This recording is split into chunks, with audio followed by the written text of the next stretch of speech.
নমস্কার, আমি মিলন স্যার। পাল একাডেমি সেন্টারে তোমাদের সকলকে জানাই স্বাগত। আজকে একাদশ শ্রেণীর উচ্চতর গণিতের ত্রিকোণমিতির তোমাদের ধনাত্মক সূক্ষ্মকোণের কোণানুপাত ও আদর্শ কোণ সমূহের আরেকটি নতুন ক্লাস নিয়ে আমি চলে এসেছি। এর আগে তোমাদের এই ধনাত্মক কোণের কোণানুপাত ও আদর্শ কোণের কোণ সমূহ যেটা, এর বেশ কয়েকটি ক্লাস আমি আপলোড করে দিয়েছি, যারা দেখোনি একটু দেখবা। আর তোমাদের আমি প্রত্যেকটি ক্লাসেই বলে আসছি যে ক্লাস 11-এ যারা সায়েন্স নিয়েছে তাদের উদ্দেশ্যে সর্বপ্রথম তোমাদের ত্রিকোণমিতিতে স্ট্রং থাকতে হবে এবং 100% তোমাদের স্ট্রং হতে হবে। ত্রিকোণমিতিতে কিন্তু সময়টা বেশি দিতে হবে। ত্রিকোণমিতি যদি দুর্বল হয়ে থাকে, উইক যদি হও, আদার্সে কিন্তু অনেক সমস্যাতে পড়ে যাবে। আর আমি যে ধরনের কোশ্চেনগুলো তোমাদের করিয়ে দিচ্ছি, এই কোশ্চেনগুলি যদি একটু ফলো করো, তাহলে তোমাদের এক্সারসাইজের যে কোশ্চেনগুলো, অনেক কোশ্চেন তোমরা নিজেরাই করতে পারবা আশা করি, যদি আমার ক্লাসগুলি একটু মনোযোগ দিয়ে এবং ধৈর্য ধরে যদি দেখতে থাকো। তাহলে প্রথম যে অঙ্কটি একটু খেয়াল করো, তাহলে কি বলেছে, tan theta equal to a by b যদি হয়, আমাদের sin theta by cos to the power 8 theta plus cos theta by sin to the power 8 থিটার মান নির্ণয় করতে বলেছে। এবং 2 নম্বরে রেখেছি 1 plus sin square equal to 3 sin a into cos a হলে আমাদের tan এর মান বের করতে বলছে। এবং এই দুটো অঙ্ক অলরেডি কিন্তু হায়ার সেকেন্ডারিতে দেখো এসেছে।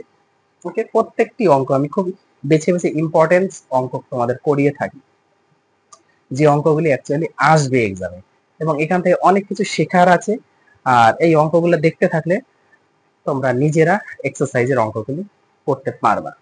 যাই হোক, প্রথমে একটু খেয়াল করো, দেখো আমাদের যেহেতু tan থিটার মান দেওয়া আছে a বাই b, আমাদের এই মানটা নির্ণয় করতে হবে, তাই না?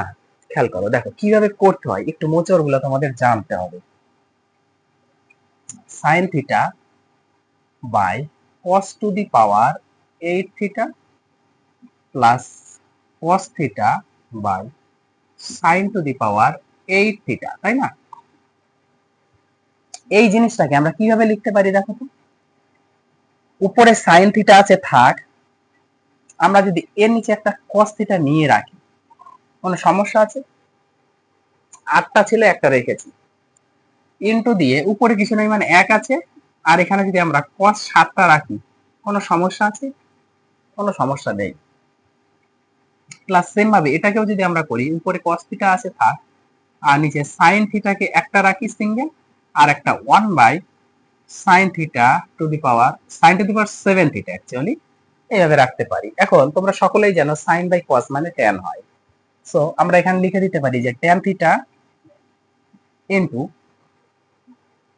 1 বাই cos মানে sec হয়, তাই তো? এটা তোমরা জানো। তাহলে হচ্ছে sec two the power 7 theta হবে, প্লাস cos বাই sin মানে এটাও জানো, এটা মানে হচ্ছে cot থিটা হয়, ইনটু 1 বাই sin মানে এটাও জানো, এটা মানে হচ্ছে cosec থিটা হয়। তার মানে এটা cosec two the power 7 theta হবে, তাই না? কারণ এর উপরে 7 আছে মানে cosec এর উপরে 7 থাকবে। ক্লিয়ার? এইবার দেখো, tan থিটার মান যেহেতু আমরা জানি, a বাই b বসিয়ে দিই, কোনো সমস্যা নেই। a বাই b আমরা রাখি, into sec two the power 7 theta যে আছে, এর কাজটা একটু খেয়াল করো। দেখো আমরা লিখতে পারি না sec স্কয়ার থিটা, তার পাওয়ার যদি আমরা 7/2 রাখি, কোনো সমস্যা আছে? সূচকের নিয়ম অনুযায়ী ক্লাস 9 থেকে তোমরা করে আসছো, হালকা পাতলা একটু আছে ক্লাস 9-এ। 2 কেটে গেলে মানে 7ই থাকবে সেকের পাওয়ার। ওকে, এর কারণ বলছি, কারণ তো লিখতে হবে। এইবার এটা একটু খেয়াল করো, দেখো cot থিটাকে আমরা কি লিখতে পারতাম? 1/tan লিখতে পারতাম। এখন 1/tan যখন আমরা লিখবো, তখন tan এর মানটা যদি আমরা বসিয়ে দিতাম 1/a/b হতো। সো পরে পদে কিন্তু উল্টে যাবে, 1 যেহেতু আছে, তার মানে এটা আমাদের মান কিন্তু হয়েছে। আচ্ছা, আরেকটা লাইন করো, 1/tan করে দাও, কোনো অসুবিধা নেই, এখানে করে রাখো। করে দিলাম। ইনটু cosec কে আমরা এইভাবে লিখি, cosec কেও আমরা এইভাবে একটু লিখি, স্কয়ার থিটাতে রেখে তার পাওয়ার 7/2 করে দিই, কারণ 2 কেটে গেলে cosec টু দি পাওয়ার 7 টা থাকবে। ওকে, a বাই b আছে, থাক, কোনো সমস্যা নেই। sec স্কয়ার থিটা মানে কি? 1 plus tan square theta, 1 plus tan square theta. এবার এর পাওয়ার 7/2 আছে, থাকবে, প্লাস এইবার যদি 1/tan থিটার মানটা বসিয়ে দিই, a বাই b আছে, উল্টে যাবে, b বাই a হয়ে যাবে, b বাই a হয়ে যাবে, ইন্টু কোসেক স্কয়ার থিটা মানে কি 1 প্লাস কট স্কয়ার থিটা। ওকে, 1 প্লাস কট স্কয়ার থিটা বসিয়ে দিলাম, তার পাওয়ার 7/2 আছে, থাকবে, কোনো সমস্যা নেই। পরের লাইনে দেখো a বাই b আছে, থাক 1 প্লাস tan থিটার মানটা আমরা বসিয়ে দিই। tan থিটা মানে হচ্ছে a বাই b, তাহলে এর উপর স্কয়ার আছে, তার মানে এটা হবে কি a square by b square তার পাওয়ার 7/2। ক্লিয়ার এতটুকু? ওকে, প্লাস এটা b বাই a আছে, থাক এটা 1 plus cot square theta. cot square theta মানে কি 1 by tan square theta, 1 by tan square theta. এবার tan স্কয়ার থিটা, এবার tan এর মানটা যদি বসিয়ে দিই, তার মানে 1 by a square by b square হবে। যখন পদটা উল্টে যাবে, যেহেতু 1 আছে, এই যে এটার মতো 1 থাকলে উল্টে গেল, তাহলে এটাও তো উল্টে যেত, তার মানে এটা হয়ে যাবে b square by a square তার পাওয়ার 7/2। ক্লিয়ার এতটুকু? পরের লাইনে দেখো a বাই b আছে, থাক এবার এইটা যদি আমরা একটু লসাগু করি, তাহলে এটা কিন্তু already b square plus a square by নিচে b স্কয়ার থাকবে এবং তার পাওয়ার 7/2 থাকবে। ক্লিয়ার? প্লাস এটা b বাই a আছে, থাক এটা যদি আমরা লসাগু করি, তাহলে a square plus b square by নিচে a স্কয়ার হবে, তার পাওয়ার 7/2 থাকবে। ক্লিয়ার এতটুকু? টোটালটার উপরে যদি 7/2 থাকে, একটু পরের লাইনে দেখো, টোটালটার উপরে যদি 7/2 থাকে, তাহলে একটু কি হচ্ছে দেখো, a বাই b আছে, থাক আমরা a বাই b টাকে রেখে দিই, ইনটু ইনটু এটা আমরা একটু সাজিয়ে লিখি, b square plus a square কে যদি আমরা সাজিয়ে লিখি, তাহলে উপরে থাকছে আমাদের a square plus b square তার পাওয়ার হচ্ছে 7/2 হিসাবে থাকবে।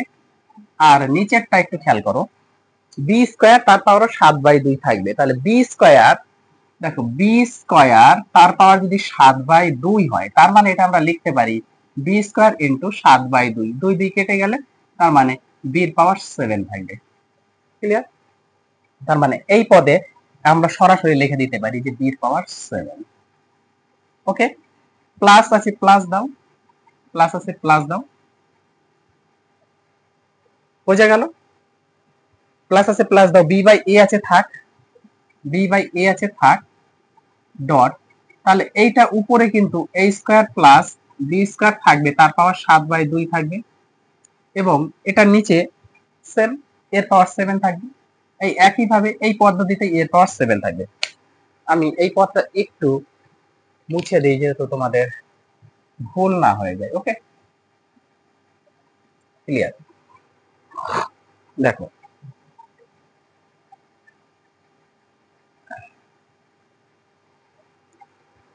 এইবার দেখো পরের লাইনে আমরা কি করতে পারি, এটা উপরে উপরে আছে, উপরে উপরে, আচ্ছা এই দুটো পদ থেকে উপরে উপরে আমরা যদি কমন নেই, a square plus b square যদি কমন নিই, তার পাওয়ার 7/2, এটা আমরা কমন নিয়ে নিলাম, তাই না? তাহলে আমাদের পড়ে থাকলো কিন্তু এখানে এই a by b into 1 by b এর পাওয়ার 7 প্লাস দিয়ে এটা b বাই a আছে ইন্টু 1 বাই এর পাওয়ার 7 পড়ে থাকলো, তাই না? খেয়াল করো, এটা আমরা কমন নিয়ে নিয়েছি, তাহলে a বাই b ইন্টু এখানে কিছু নেই, মানে 1 আছে, 1 বাই b এর power 7 plus b by a ছিল, থাকবে ইন্টু এটা তো আমরা নিয়ে নিয়েছি, তাহলে 1 বাই এর পাওয়ার 7 থাকবে। ক্লিয়ার? এটা যা আছে থাক, আমরা হাত লাগাবো না, আর a square plus b square 7/2 তার পাওয়ার। এবার এটার ক্ষেত্রে যদি আমরা একটু ক্যালকুলেশন করি, তাহলে এটা কি হচ্ছে, উপরে a হচ্ছে আর নিচে b এর পাওয়ার 8 হচ্ছে, তাই তো? দেখো গুণ করো, এটার উপরে b হচ্ছে, এটা এর পাওয়ার 8 হচ্ছে, তাই না? পরের লাইনে এটাতে আমরা হাত আর লাগাবো না, 7/2 আছে, থাক এটা যদি আমরা একটু ক্যালকুলেশন করি, লসাগু যদি করি, তার মানে এর পাওয়ার 8 b এর পাওয়ার 8 হবে। ওকে, তাহলে এর পাওয়ার 8টা আর একটা গুণ করলে এর পাওয়ার হয়ে যাবে 9টা, প্লাস এই ক্ষেত্রে b এর পাওয়ারও হয়ে যাবে 9টা। বোঝা গেল? তাহলে অ্যাকুরেট অ্যান্সার এসে আমাদের কি দাঁড়ালো, এই a square plus b square আছে, থাক তার পাওয়ার 7/2 ইনটু হিসাবে আমাদের কিন্তু থাকবে এর পাওয়ার 9 প্লাস b এর পাওয়ার 9 বাই এর পাওয়ার 8 আর b এর পাওয়ার 8। এইটাই হচ্ছে আমাদের কারেক্ট অ্যান্সার। বোঝা গেল? আশা করি কোনো সমস্যা থাকার কথা নয়। যদি একটু গুরুত্ব দিয়ে ক্লাসটা দেখো। তাহলে 1 নম্বরের সমাধান আমরা পেয়ে গেছি, কোনো সমস্যা নেই। এবার আসবো আমরা 2 নাম্বার। তাহলে 1 নাম্বারটা তোমরা একটু টোকো, আমি 2 নাম্বারটা আগে একটু মুছবো। ওকে, একটু ক্লিয়ার করো, ফ্রেশ করে সুন্দরভাবে টুকে নাও। চলো স্ক্রিনশট মেরে নাও, না হলে আমি মুছে দিব। তাহলে 1 নাম্বার নিয়ে আমাদের কোনো সমস্যা নেই। এবার 2 নাম্বারটা দেখো কিভাবে করতে হবে, খেয়াল করো। কি দেওয়া আছে, 1 plus sine square A equal to 3 sine A cos A হলে আমাদের ট্যান এর মান নির্ণয় করতে হবে। একদম সিম্পল। দেখো আমি আর অঙ্কটা পাঠাচ্ছি না, তোমরা একটু পাতিয়ে নেবে। ওকে, এই যে 1 আছে, এই 1 এর জায়গাতে আমরা কি লিখতে পারি, অবশ্যই সাইন স্কোয়ার এ প্লাস কস স্কোয়ার এ লিখতে পারি, প্লাস সাইন স্কোয়ার এ আছে একটা থাকবে, ইকুয়াল টু এদিকে যা আছে 3 সাইন এ কস এ, তাই না, 3 সাইন এ ডট কস এ। কোনো সমস্যা নেই। পরের লাইনে দেখো, এটা যদি আমরা যোগ করি তাহলে দুটো sine square A plus cos square A, cos square A equal to 3 sine A into cos A হিসাবে থাকছে। সমস্যা? এখন একটু বুদ্ধি লাগাতে হবে। কি বুদ্ধিটা, আমরা যদি বোথ সাইডে কস স্কয়ার এ দ্বারা ভাগ করে দিই তাহলে কি এসে দাঁড়াচ্ছে, এটা কস স্কয়ার যদি দিই তার মানে এটা 2 into sine square A by cos দিয়ে আমরা ভাগ করছি কস স্কয়ার এ, প্লাস এটা কস স্কয়ার এ ছিল বাই নিচে কস স্কয়ার এ দ্বারা ভাগ করছি প্রত্যেকটা পদকে, ইকুয়াল টু 3 আছে থাক, এটা সাইন এ ইন্টু কস এ আছে থাক, এটাকে আমরা কস স্কয়ার দ্বারা ভাগ করছি। ওকে, উভয় পদকে কি করলে আমরা কস স্কয়ার এ দ্বারা ভাগ করে দিলাম। এখন 2 ইন্টু এই যে সাইন বাই কস মানে কি tan, তাহলে আমরা লিখতে পারি tan স্কয়ার এ প্লাস এটা কেটে গেলে 1 ইকুয়াল টু এখান থেকে একটা cos কাটবে, তাহলে 3 sin a by cos a হিসাবে থাকবে, একটা cos নিচে থাকবে, তাই না। ওকে, তাহলে 2 tan square a plus 1 equal to 3, এটা মানে কি sin বাই cos মানে tan, লিখতে পারি tan a। তাহলে 2 tan স্কয়ার a, এটাকে এদিকে আনি -3 tan a আর প্লাস 1 ছিল থাক ইকুয়াল টু 0। এখন এটাকে যদি আমরা একটু মিডল টার্মে করি তাহলে কি এসে দাঁড়াচ্ছে, দেখো মিডল টার্ম করি, একটু মিডল টার্ম করো। 2 tan square a -2 tan a tan a plus 1 equal to 0, তাই না। এইটাই হচ্ছে আমাদের মিডল টার্ম। এখন এই পদ থেকে আমাদের কি কমন হচ্ছে, 2 tan a যদি কমন নেই তাহলে tan a -1 থাকবে একটা, আর এখানে -1 যদি কমন যায় তাহলে tan a -1 হবে, তাই না, ইকুয়াল টু 0। এখন দুটো পদ থেকে আমরা একটা নিয়ে নিই, তোমরা সকলেই জানো। এদিকে একটু খেয়াল করো, tan a - a কি দাঁড়াচ্ছে, tan a - a আর পরে থাকবে আমাদের 2 tan a -1, ও সরি এটা 1 a নাই, তাহলে হচ্ছে 2 tan a -1 ইকুয়াল টু 0, এটা হচ্ছে আমাদের পরে থাকবে। ক্লিয়ার?